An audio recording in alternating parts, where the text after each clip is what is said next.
నమస్తే. ఇప్పుడు మీరు చూడబోతున్న వీడియో ఖచ్చితంగా మీకు ఉపయోగపడుతుంది, నచ్చుతుంది కూడా. మరి మీకు నచ్చిన విషయం నాకు తెలియాలి అంటే ఈ వీడియోని మీరు లైక్ చేయాలి, షేర్ చేయాలి, అలాగే మన ఛానల్‌ని సబ్స్క్రైబ్ చేయాలి. మీ సపోర్ట్‌ని నాకు అందిస్తారు కదూ! ఓకే. ఇప్పుడు వీడియోని స్టార్ట్ చేద్దాం. నమస్తే. Welcome to our channel. నేను పద్మిని. ప్రస్తుతం పాటు ప్రముఖ ఆధ్యాత్మికవేత్త, నారీసేన ఫౌండర్, దత్త ఉపాసకురాలు శ్రీమతి లతా దత్త గారు మనతో పాటు ఉన్నారు. మాట్లాడదాం. అక్క నమస్తే అక్క. నమస్తే. జై గురుదత్. అక్క ఈ 9వ తారీఖు శుక్రవారం అమావాస్య రాబోతోంది. అది పుష్య అమావాస్య. మన తెలుగు రాష్ట్రాల్లో అయితే చొల్లంగి అమావాస్యగా పిలుస్తూ ఉంటారు. ఈ అమావాస్య వైశిష్ట్యం ఏంటి? ఎలా ఆ రోజున వినియోగించుకోవచ్చో వివరంగా మీ ద్వారా అక్క. తప్పకుండా పద్మిని, ఈ వచ్చే అమావాస్య చాలా విశేషమైంది. ముఖ్యంగా పితృదేవతలకి తర్పణాలు వదిలేటటువంటి అమావాస్య. ఎవరైనా కూడా పితృదోషాలు ఉంటే, లేదంటే ఆర్థిక పురోగతి లేకపోతే, మేము బ్లాకేజ్ అయిపోయింది, ఆర్థికంగా ఒక్క రూపాయి కూడా మాకు లేదు అని అంటే పితృదోషం కూడా ఒక కారణం. ఇందాక చెప్పాను కదా నేను.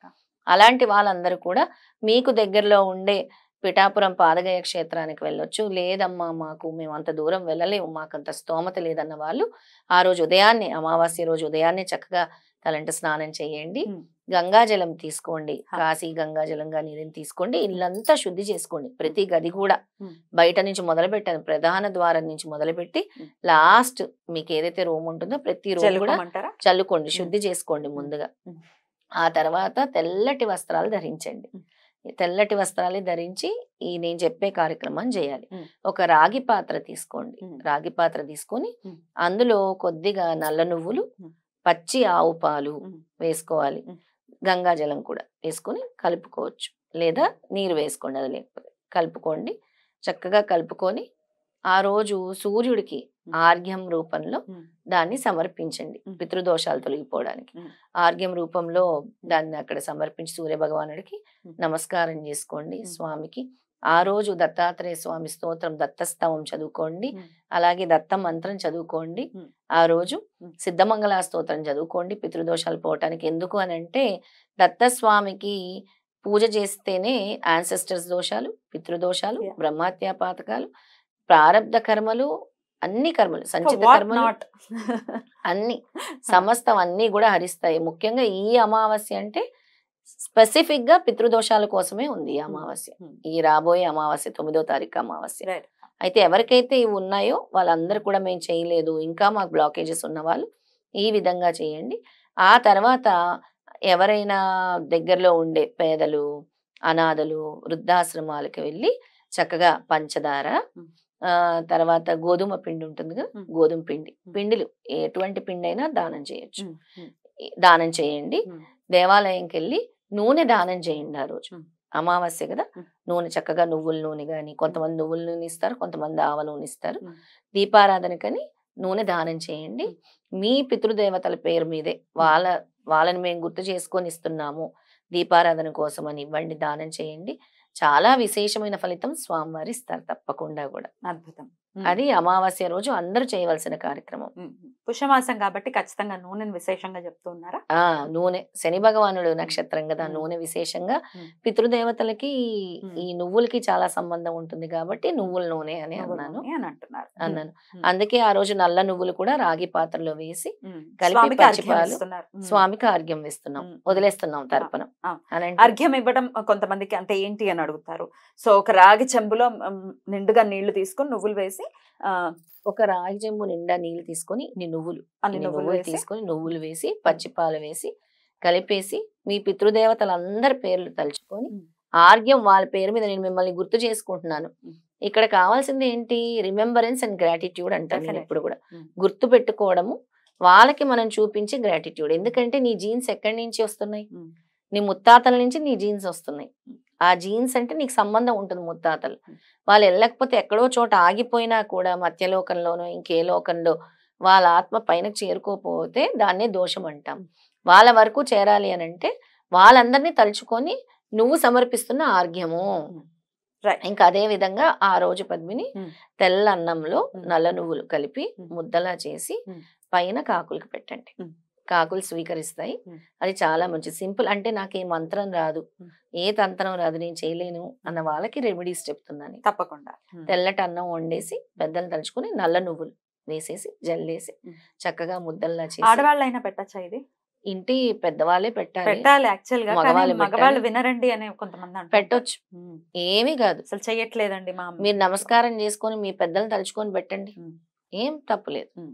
మీరు పెద్దలకి వేస్తున్నారు, ఆ రోజు గుర్తు చేసుకొని ఒక మంచి పని చేస్తున్నారు ఒకవేళ వినకపోతే భర్తలు వినట్లేదు చెయ్యట్లేదు అంటే అప్పుడు అంటే అప్పుడు ఇంకా దీన్ని ప్రత్యామ్నాయంగా మీరు ఏం చేస్తున్నారు, చక్కగా పశుపక్షులకి పెడుతున్నారు అన్నం, అంతే కదా.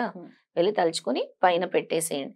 ఒక 4 ముద్దలు 5 ముద్దలు చేసి పెట్టండి పైన, మీ ఇంటి పైన ఎక్కడైతే కాకులు వచ్చి తింటాయో, పక్షులు వచ్చి తింటాయో, ఆ రోజు పక్షులు స్వీకరిస్తే మీ దోషాలన్నీ కూడా పోతాయి. రైట్. అమావాస్య మరి గురుదేవుని సేవలోనే ఉన్నారు కాబట్టి స్వామిని విశేషంగా ఎలా కొలవమంటారు ఆ రోజున? దత్తాత్రేయ స్వామిని ఆ రోజు ఈ కార్యక్రమాలన్నీ చేసేసి కూడా దత్తస్తవం చదువుకోండి, చాలా మంచిది. మనము ఏకాదశి ఎపిసోడ్ లో కూడా దత్తస్తవం చదివాము. సిద్ధమంగళ స్తోత్రం చదువుకోండి. అలాగే దిగంబర దిగంబర అని స్వామి నామస్మరణ చేయండి. వీలైనంత వరకు పద్మిని ఎక్కువ నామస్మరణ చేయాలి. అమావాస్య రోజు గాని పౌర్ణమి రోజు గాని మనం నామస్మరణ చేసిన దానికి విశేషమైన ఫలితం స్వామిస్తారు.